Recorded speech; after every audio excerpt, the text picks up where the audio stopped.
एक गांव में सरला और सावित्री नाम के दो सास बहू रहते थे। वो लोग कई दिनों से बकरियों को काट रहे थे। आसपास के गांव में इनके बकरियों का काफी डिमांड चल रहा था। वो दोनों मिलकर एक मटन शॉप भी चला रहे थे। उसी गांव में रहने वाले सूर्या और सोमू एक दिन इस तरह बातें कर रहे थे। अरे यार, मैं उस सास बहू के मटन शॉप से मटन लेकर आया हूँ। 10 रुपए ज्यादा है, लेकिन टेस्ट एकदम मस्त है, पता है? क्या सच में? मैं भी हमेशा वहीं से मटन खरीद कर लेकर जाता हूँ। वो लोग काफी साफ सुथरा बेचते हैं। ऊपर से सारी बकरियां वो खुद ही पालते हैं। एक तरफ बकरियां पालते हैं और दूसरी तरफ काम वालों की मदद से मटन शॉप भी चला रहे हैं। हाँ यार, वो सास बहू दोनों काफी समझदार हैं। इस तरह दोनों बातें कर रहे थे।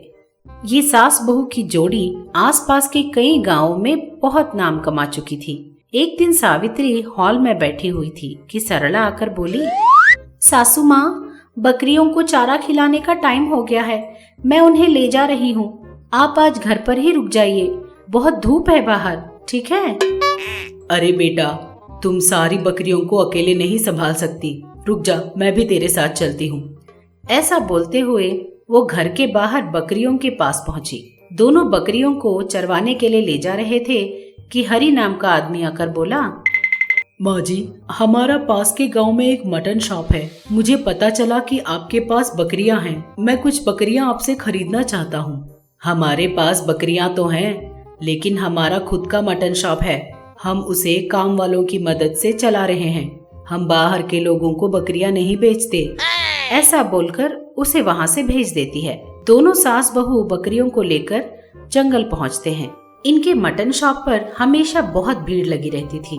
इनका मटन शॉप इसलिए भी फेमस था कि इनका मटन बहुत अच्छा रहता था। इनका धंधा अच्छा चल रहा था कि एक दिन उस गांव में रंगैया नाम का आदमी आकर अपना खुद का मटन शॉप खोलता है।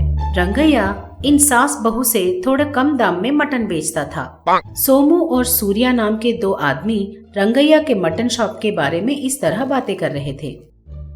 आज संडे है, चिकन लाया या मटन लेकर आया? अभी कहाँ यार, मैं अभी जाकर लाने की सोच रहा था। मैं उस सास बहू के शॉप में जाकर मटन लेकर आऊंगा। वहाँ का मटन बहुत अच्छा रहता है। अरे उतनी दूर जाने की क्या जरूरत? उस नए मटन शॉप के पास जा, कम दाम में भी बेच रहा है वो।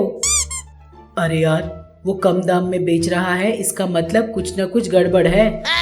न कोई गड़बड़ है न धोखा है। आज तक इस गांव में उस सास बहू का एक ही मटन शॉप चलता था, इसीलिए वो जितना दाम बोलते थे हम लोग खरीद लेते थे।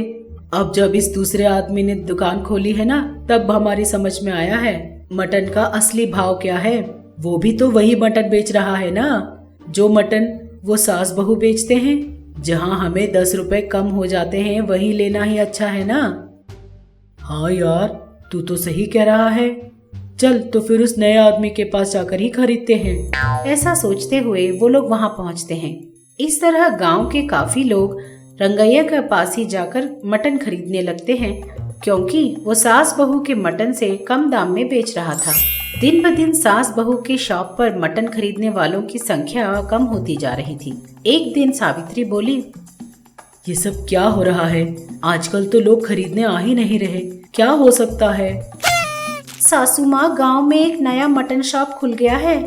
वो आदमी हमसे भी कम दाम पर मटन बेच रहा है, इसीलिए लोग वही खरीदने चले जा रहे हैं। वो इतने कम दाम में कैसे बेच पा रहा है? पता नहीं सासू माँ। ठीक है, जाकर हमें उसके बारे में पता लगाना होगा। ये भी पता लगाना होगा कि वो इतने कम दाम पर कैसे बेच रहा है। वैसे भी हमारी दुकान नहीं चल रही है, हमारी बकरियों को भी उसी को बेच देते हैं। ऐसा सोचते हुए दोनों रंगैया के पास पहुँचे। इन दोनों को देखकर रंगैया बोला, हाँ बोलिए मैडम, अभी अभी कटा हुआ फ्रेश मटन है।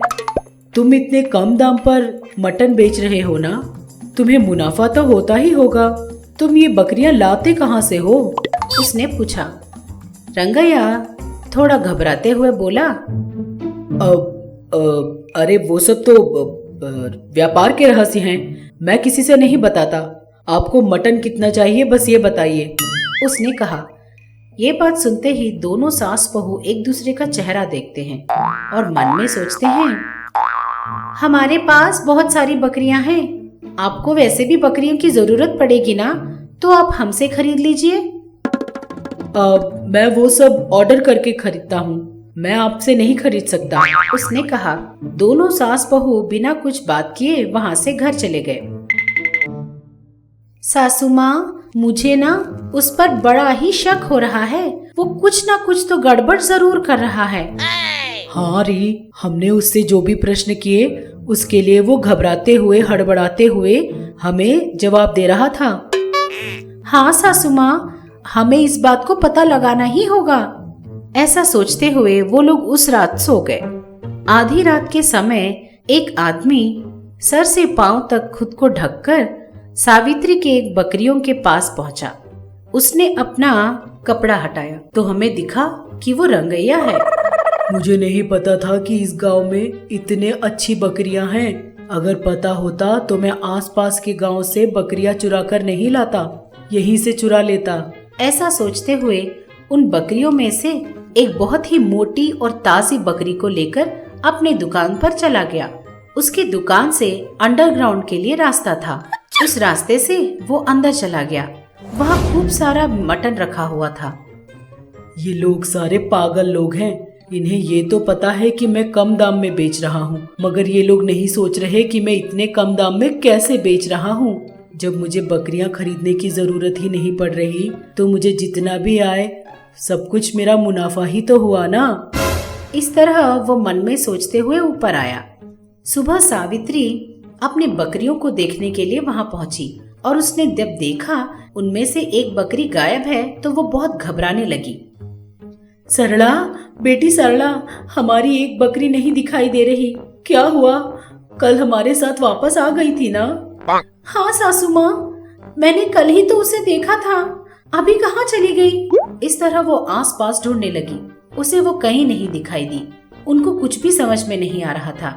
इस तरह 3-4 दिन बाद उनके घर से रोज एक बकरी चोरी हो जाता था। चौथे दिन रात को लगता है कोई चोर रोज आकर हमारे बकरियों में से एक बकरी उठा ले जा रहा है। हमें आज उसे किसी भी तरह पकड़ना होगा। ऐसा सोचकर उस दिन रात को दोनों बिना सोए छुप छुप कर उस चोर की राह देखने लगे। आधी रात होने के बाद रंगैया अपने चेहरे को ढककर उन बकरियों में से एक बकरी को निकालकर अपने दुकान के अंडरग्राउंड में जाकर उसे छुपा देता है। रंगैया का पीछा करते करते दोनों सास बहू भी वहां पहुंच जाते हैं। देखा तूने, ये आसपास के बकरियों को चुराकर कम दाम में उसे बेच दे रहा है। हाँ सासू माँ, हमें इसी अभी पुलिस में पकड़वाना होगा। अभी नहीं, सारा गांव सो रहा है। कल सुबह आकर पूरे गांव के सामने इसकी पोल खोलनी होगी। साथ में अंडरग्राउंड में रखे अपनी बकरियां और दूसरे लोगों की बकरियों को भी छुड़वा देंगे। ऐसा सोचकर वो वहाँ से चले गए। सुबह सारे गांव वालों को अपने साथ लेकर वो रंगैया के पास पहुँचे। क्यों माँ जी, मैं आपके पास बकरियां नहीं खरीद रहा हूँ, इसीलिए गांव वालों को अपने साथ लाकर मुझे डराना चाहती हो? हम तुम्हें डराने नहीं आए, तुम हमारी बकरियों को चुरा लाए, इसीलिए तुम्हें सजा देने आए हैं, उसने कहा। ये बात सुनते ही रंगैया दंग रह गया। क्या कहा? मैंने बकरियां चुराई हैं? मैं ये सब नहीं जानता। अच्छा ये बात है, चलो देखते हैं। ऐसा बोलकर दोनों सास बहू दुकान में जाकर अंडरग्राउंड में गई और गांव वालों के सामने रंगैया की सारी पोल खोल देते हैं। हमने सोचा था कम दाम में बेच रहे हो, भले आदमी हो, लेकिन तुम ये सब करतूत कर रहे हो। तुझे अभी पुलिस में पकड़वा देते हैं। इस तरह गांव वालों ने एक एक करके रंगैया को खरी खोटी सुनाई और उसे पुलिस में पकड़वा दिया। जहाँ जहाँ से रंगैया बकरियां चुरा कर लेकर आया था, उन सबको बकरियां वापस कर देता है। इस तरह सास बहू बकरियों के चोर को पकड़वाकर गांव में फिर से अपना अच्छा नाम कर लेते हैं। एक गांव में मंजू और सरला नाम के सास बहू रहते थे। सरला बहुत भली औरत थी, उसका मन बहुत अच्छा था। मंजू शादी के पहले दिनों में तो बहुत अच्छी थी, लेकिन दिन ब दिन वो बहुत बुरी बनती जा रही थी। एक दिन जब सरला कपड़े धो रही थी तो मंजू अपने कपड़े धो रही सास को देखकर गुस्से से बोली, रुक जाइए, क्या कर रही हैं आप? अगर किसी ने ये सब देख लिया तो मेरे बारे में क्या सोचेंगे? यही सोचेंगे ना कि ये फैशन करती है और अपनी सास से सारे घर के काम करवाती है। क्या आप इस गांव में मेरा नाम खराब करना चाहती हैं? इस तरह वो अपनी सास पर जोर से चिल्लाने लगी।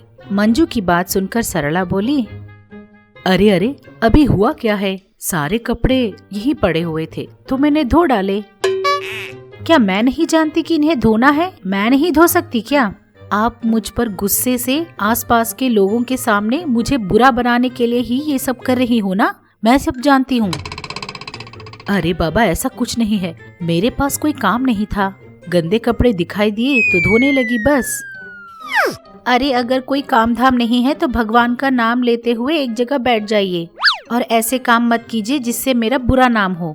वैसे भी मैंने सोचा था कि मैं अपनी माँ की तरह देखभाल करूंगी, कि आप हो कि मुझे बुरी बहू बनाने पे तुली हुई हो।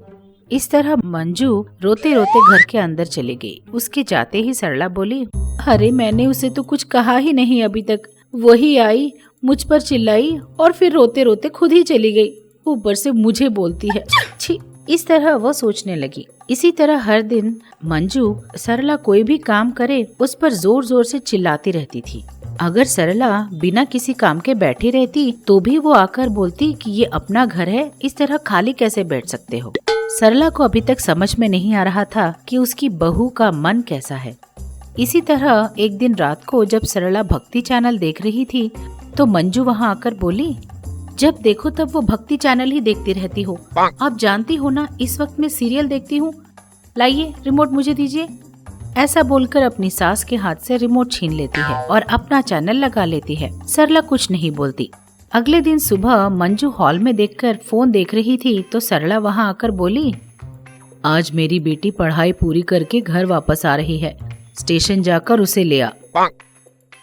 क्या समता आ रही है? मुझसे एक बात भी नहीं बताया, कम से कम उसने फोन भी नहीं किया। हाँ मैं जानती हूँ, आप दोनों तो माँ बेटी हो, मैं ही बस पराये घर की हूँ ना। अरे अभी तुझे किसने क्या कह दिया? बता, तू जाएगी या मुझे जाना होगा?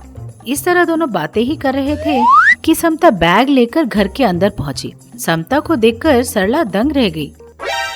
अरे ये क्या बेटी, तूने तो कहा था शाम को आएगी, इतनी जल्दी कैसे आ गई? मैंने सोचा था कि आपको सरप्राइज करूंगी माँ। कैसी हो भाभी? हाँ, अब मेरे बारे में क्या बात करना, मेरे होने या ना होने से कोई फर्क पड़ता है क्या? वैसे भी मेरे बारे में सोचने वाला है ही कौन यहाँ। अरे ये क्या भाभी, ऐसे क्यों बोल रही हो? मेरे भैया तुम्हें ध्यान से नहीं देखते क्या? अब वो सब बातें करने की क्या जरूरत, जाकर फ्रेश होकर आओ, कुछ खा लेना। ऐसा बोलकर वहाँ से घर के अंदर चली गई। उसके जाते ही समता, क्या माँ, भाभी ऐसा क्यों बोल रही है? हाँ, वो तो ऐसी ही है, तू चल अंदर। ऐसा बोलकर उसे अंदर ले गई। अगले दिन सुबह सब लोग नाश्ते के लिए बैठते हैं। माँ, आज नाश्ते में क्या बनाया है आपने? उपमा बनाया है बेटी, उसने कहा। ये बात सुनते ही मंजू ने कहा, क्या कहा? उपमा? किसने कहा था आपको उपमा बनाने को? आप जानती नहीं कि मैं उपमा नहीं खाती? कितने बार बताऊं आपको, मुझे कुछ नहीं चाहिए, आप लोग ही खाइए। हाँ, इस तरह जोर से चिल्लाकर वहाँ से चली गई। उसके जाते ही समता बोली, माँ, वो इस तरह क्यों चिल्ला रही है? वो हमारी भाभी ही है ना? क्या बताऊं बेटा, दिन ब दिन इसमें बदलाव आते ही जा रहे हैं, तू खाना खा, उसने कहा। इस तरह मंजू हमेशा कोई न कोई बखेड़ा खड़ा करती ही रहती थी। एक दिन मंजू का पति माधव मार्केट से कुछ सामान घर लाकर आया। मंजू, ये रहे तुम्हारे सामान। ऐसा बोलकर उसने मंजू को सारा सामान दिया। सारा सामान देखकर मंजू बोली, अरे ये लौकी क्यों लेकर आए हो? छी, एक काम भी ढंग से करना नहीं आता आपको। आपको कोई भी काम बताना ना बेकार है, बेकार। सारे काम मुझे ही करने होते हैं, क्या करूं, मेरी फूटी किस्मत। ऐसा बोलते हुए वो अंदर चली गई। इस तरह मंजू घर के सभी लोगों पर चीखते चिल्लाते रहती थी। मंजू के बर्ताव के बारे में समता को समझ में आ गया। एक दिन जब मंजू घर पर नहीं थी तो समता बोली, माँ, भाभी को हुआ क्या है? जब नई नई शादी हुई थी तब तो एकदम ठीक थी, अब इस तरह क्यों बदल गई? वो कितनी भी बातें बोलती है, तुम कुछ बोलती क्यों नहीं? जाने देना बेटी, छोटी बच्ची है, वो भी मेरी बेटी जैसी ही है ना। लाड प्यार ज्यादा हो गया था, इसलिए इस तरह बर्ताव कर रही है। समझ जाएगी कुछ दिनों में। लेकिन माँ, तुम इसी तरह छोड़ दोगी ना तो उसका ये बर्ताव और बढ़ जाएगा। कोई बात नहीं, चिल्लाने दे उसे। ऐसा बोलकर वहाँ से अपने घर के अंदर चली गई। सरला के जाते ही समता सोची, मेरी माँ ऐसी ही है, लोग उसे जितना भी गाली दें वो उल्टा जवाब नहीं देती। मुझे ही अपनी भाभी में बदलाव लाना होगा। किसी पर भी अगर जोर से चिल्लाओ तो उन्हें कैसा लगता है, ये इसका एहसास मैं उसे जरूर दिलवा कर रहूंगी। इस तरह मन में ठानकर उस दिन रात को जब सारे लोग सो गए थे, वो मंजू के कमरे में जाकर मंजू पर बुढ़िया का भेष बना देती है और बाहर निकल जाती है। सुबह उठते ही मंजू हॉल में आते आते बोलती है, सासू माँ कॉफी। ऐसा बोलते हुए वो बाहर निकली। वहीं पर बैठी समता बोली, क्या कहा? कॉफी? सासू माँ, देखा है टाइम कितना बज रहा है? 8 बज गए हैं। जाइए, जाकर अपनी कॉफी खुद बना लीजिए, उसने कहा। ये सुनकर मंजू दंग रह गई। अरे लड़की, तू मुझे सास क्यों बोल रही है? भूल गई क्या? तू मेरी ननंद है। ननंद? वो कौन है? मैं आपकी बहू हूँ और आप मेरी सास हो। ये सब क्या काम ना करने के बहाने हैं? मैं वो सब नहीं जानती। जाकर जल्दी से खाना बनाइए, समता ने कहा। ये सुनकर मंजू दंग रह गई। ये क्या? ये मुझे सास क्यों बोल रही है? मुझे क्या हुआ?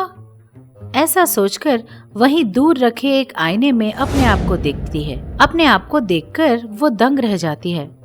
ये क्या सासू माँ, बस एक रात सोकर उठकर अब ये भूल गई कि आप मेरी सास है और मैं आपकी बहू हूँ? ये कैसे हो गया?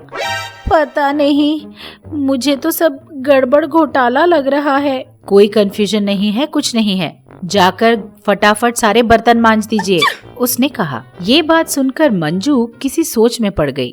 वो अब मानने लगी थी कि यही सब सच है। इतने में वो अपने सास को याद करते हुए बोलती है, जैसा बर्ताव मैंने एक बहू के जैसे किया, वही बर्ताव जब एक सास के जैसे मुझ पर कोई कर रहा है तो मुझे बहुत बुरा लग रहा है। बेचारी मेरी सास कितनी अच्छी थी, मुझे अपने खुद के बेटे की तरह लाड़ करती थी। मैं जितना भी उन पर चीखती चिल्लाती थी, वो मुझ पर एक बात उल्टा जवाब नहीं देती थी। अपनी बहू की इतनी सारी बातें सुनकर मुझे कितना बुरा लग रहा है। मुझे माफ कर दीजिए सासू माँ, मैंने आपको बहुत बुरा भला कहा। इस तरह सोचते हुए वो दुखी होने लगी। तब समता बोली, क्या हुआ सासू माँ? मैंने अभी कुछ कहा है क्या आपको? क्यों ऐसे रो रही हो? मैं इसलिए नहीं रो रही कि तुमने मुझसे कुछ कहा। मुझे वो सब याद आ गया जो मैंने अपनी सास से कहा था। मैंने अपने पति को भी काफी खरी खोटी सुनाई थी। अब मुझे वो सब याद आ रहा है तो बुरा लग रहा है। इस तरह बोल रही थी कि सरला घर के अंदर से बाहर निकली। उसे देखकर मंजू बोली, सासू माँ आप? ऐसा बोल रही थी कि माधव वहाँ पहुँचा। हाँ, मेरी माँ यहाँ नहीं रहेगी तो और कहाँ जाएगी? वैसे भी ये क्या हो गया है तुझे? बुढ़िया बन गई है क्या? क्या हुआ? बुढ़िया का भेष? ये क्या बोल रहे हो आप? अब मैं सचमुच बूढ़ी हो गई हूँ ना? वो इस तरह बोल रही थी कि तीनों के तीनों जोर जोर से हंसने लगे। ये देखकर मंजू दंग रह गई। सॉरी भाभी, मैंने ही ये सारा नाटक रचाया। मैं चाहती थी कि आपको पता चले कि आप जिस तरह से लोगों पर चिल्लाती हैं, अगर आप पर कोई चिल्लाएगा तो कैसा लगेगा। आपके बालों पर मैंने ही रंग लगाया था। इस तरह उसने सारी बात अपनी भाभी को बताई।